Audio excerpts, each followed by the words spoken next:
single day, I'm gonna make something great. That's my way. Every single day. Hi, it's Tomorrow again. Please like, share, and subscribe to this channel if you haven't already subscribed. And for those of you who are new to this channel, I welcome you very much. And for those of you who have been subscribed already, welcome back. I want to talk to you guys today about, well, I got several things I wanted to talk about. One is energy, just psychic energy, what that is and how it works and how you can use it to your advantage.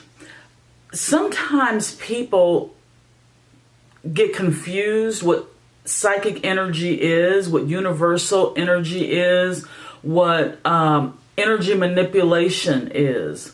It is not magic. It's something that all of us have. Anyone that is in the land of the living or has ever been in the land of the living has psychic energy. I am not special by any means. I'm just a regular person. Some people describe being able to be a psychic as a gift. I'm not sure. I guess it is a gift. Just like being able to see, being able to hear, to taste and smell and feel. Those are senses that most of us have as well. So I guess in a way it is a gift to be able to utilize that particular energy within yourself. So I want to talk to you guys about how that works. And when I was relatively young, probably, I don't know, 4 or 5 years old, I began to have my first realization that I could know things right before they were apparent to most people. Well, when I was about, I guess, 17 or 18 years old, it dawned on me that I was a little strange in the sense that even though I was raised in a very, very religious family, headed by my grandmother, and even though she was religious, on one hand, she understood, for lack of a better word, she understood psychic energy. She understood this, but on the other hand, the religion that we were a part of spoke against it. And I always looked at it like, how could it be wrong when it's something that I naturally am able to feel? Just like when my vision isn't great, but it gets better when I wear my glasses. And how could that be wrong? How could it be wrong to hear someone speaking to you? How could it be wrong to feel when someone touches your skin? Now, there are entities or so-called spirits out there that don't have maybe the best intentions, or maybe they are spirits that have certain agenda. But I'm talking about the feeling that each of us has. It's our sense of knowing what's going to happen before it actually physically happens. For me, it works exactly like this. I'll meet someone, or I'll wake up from a dream, or I'll get ready to go to sleep, or I'll get ready to prepare a meal, or I'll get ready to hang out with my friends, and then right at that moment, I'll get about a rush, about a 30-second rush of what I describe as energy, because that's what it feels like. And where my body it is, it's hard to explain. It feels like it's in my arms, my stomach, my thighs. It feels like it's right there. I'm still not clear what part of my body this is coming from. Obviously, it comes from our brain. Everything stems from there. But I mean, what sort of mechanism of my body is bringing about this surge of knowing? And once again, it's really hard to explain to someone who is not aware of their own body's capability of picking things up. It's like I have an antenna that is attached to my body. When I meet someone, or for example, if someone contacts me and they want a psychic reading, as soon as they make contact with me, I get a rush of their energy. Maybe 30 seconds worth of information that just sort of comes at me. I assume that everyone is able to do this, or everyone has the ability to do this. And when I was younger, I would freely talk about it as if everyone knew what I was talking about, until I was repeatedly pushed aside and shushed and judged for saying the things that I was feeling. So I learned over the years to not say it anymore, until I was maybe in my early 30s, and even then I was very cautious in who I shared the information with. And then a little bit at a time, I began to see that there were other people out here in the world who were claiming to do the exact same thing, or to be able to feel the exact same thing. And that was a relief for me, because then I didn't feel so much like the oddball. In the 90s, I believe, there was a rash of psychics. Everywhere you looked, there was 1-800-PSYCHIC this, there was Miss Cleo, there were all these psychics, and people were rushing to psychics during that time. And because of so-called people who are using maybe their psychic energy to, capitalize on other people's problems, I don't know, but then that shadow of doubt began to be cast on all psychics, like they're all the same, put them all in the same barrel. Well, I'm not here to convince anyone to believe in psychics. I'm just attempting to explain what the psychic energy feels like for me.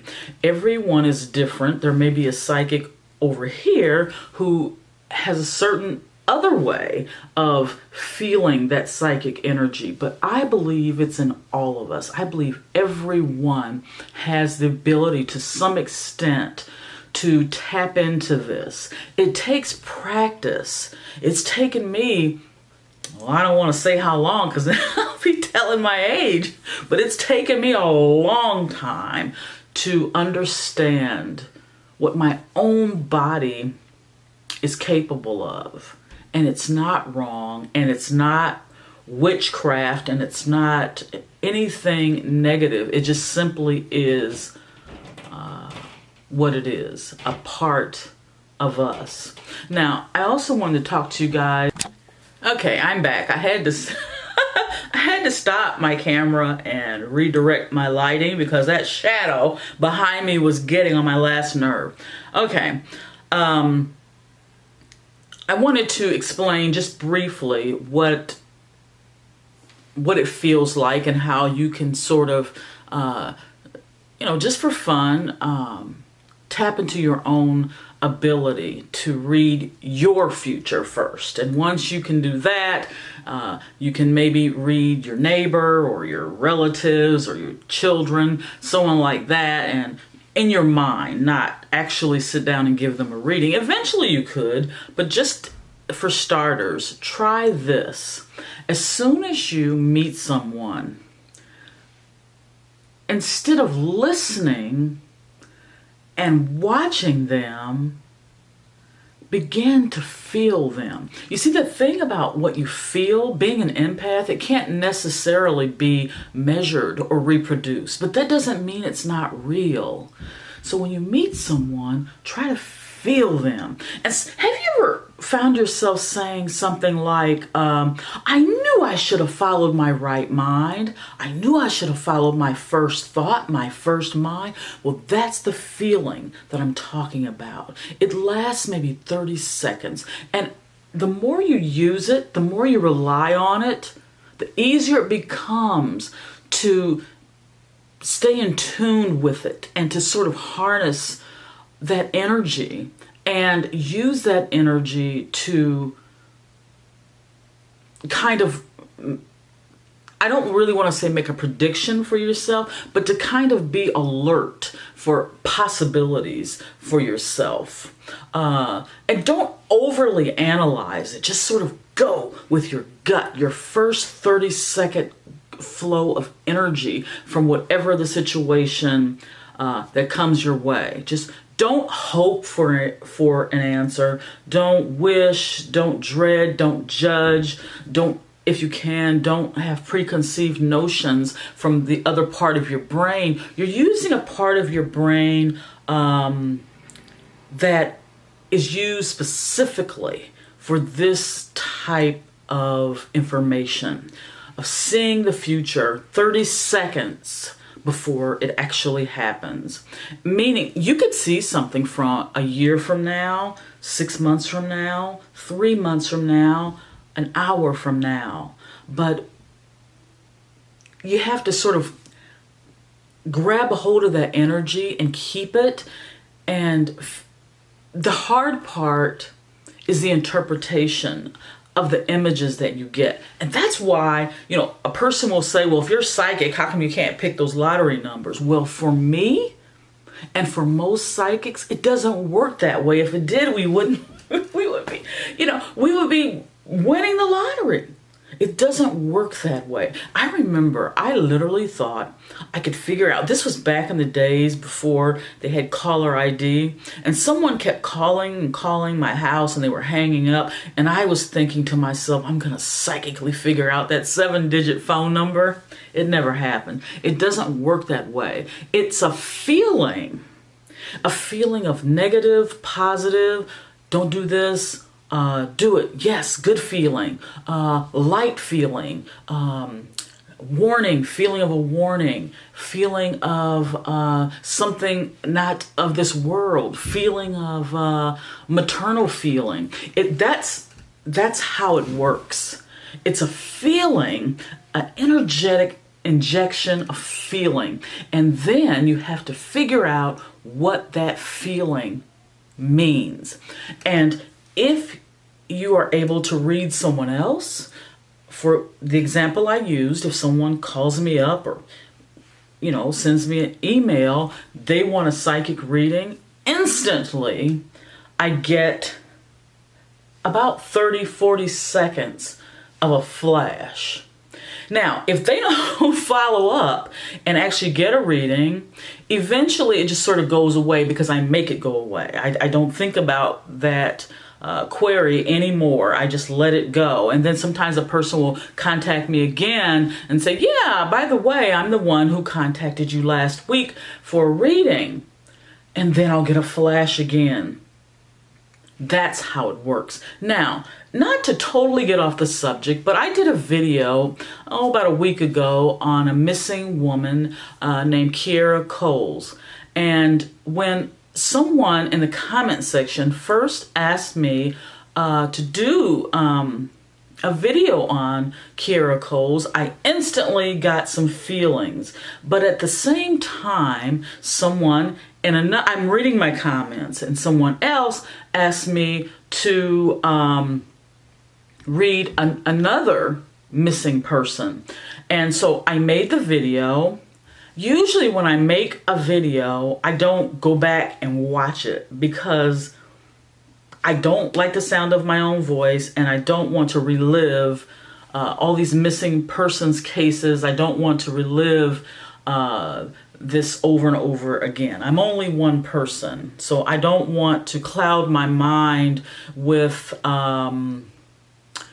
so many different scenarios. Well, what I still see in the case of Kiera Coles it's that energy again. It's that sort of call to action. Her energy is showing me symbolism, and it's also showing me facts. As I said in the video that I ended up taking down, because I wasn't sure if I was getting her, Kierra Coles's vibrations, or if it was someone else that I had just read about. So I took the video down because I didn't feel it needed to be up there with those kind of doubts. When I make a video, when I put information out there, it is my truth, and really all I have is my name and who I am and my reputation. And I also had to take into account this young woman's family, you know, putting information out there that may not be 100% accurate. So having said that, I'm going to say this. She's showing me, and I'm not going to get into the drama of how she ended up where I feel that she is now. I'm just going to do the best I can to see where she is now. Not how she got there, but where she actually is now. There was two places. She was first in this place, and then there was another place, because she's showing me something hard against her back, almost like the feeling of rocks. And I mean hard, hot, and dry. That's what it feels like. And when I say feel, this is the energy that I'm getting from Kierra Coles. Just looking at her pictures, just feel like I'm being sort of charged at with her energy. And on the other side, I see that, and I hope this is not confusing to you guys, but if I put myself where she was a second time, I can look up and I wonder why no one can see me. I feel like I'm down here, and there's something long, something tall here, and up above there are people, and I don't understand why they didn't see me and why they don't see me. And I also smell a very strong sense of garbage, and I see sort of birds around me, and I smell water. I know this smell. It's very familiar, and it's water. It's not. Well, I'm not going to speculate, but I do smell water. So with Ms. Kierra Coles being missing, what I sense is that she has been in two places, and I also sense that I smell garbage, and and there's something hot around me, and it's hard, and it's uncomfortable. That's under my body, underneath me, or I'm sitting on it. It's underneath me. And I also sense that there is water really, really close, because I can smell it. And other than that, at this time, I really don't have any other information. I'm obviously not there in Chicago. I'm not able to actually put myself in that on that block, and to walk around and to see if I could find her. I'm not, and if I could be, I don't know that I could, but I cannot imagine a worse hell for anyone, especially a mother, someone who loves someone that's missing, and they have no idea where they are. I'm sending love and light to Kierra Coles' family and to the ones who loved her.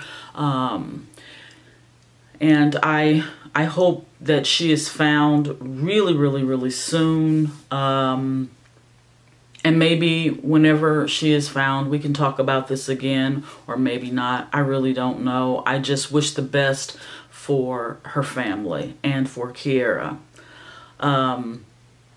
So I hope I didn't bore you guys with the details of my psychic abilities and how that works, but I thought I would take this moment to share it with you guys.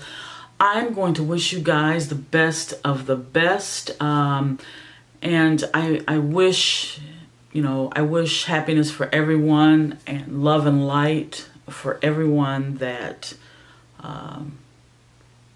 is enjoying this video. And please stay safe. Thank you.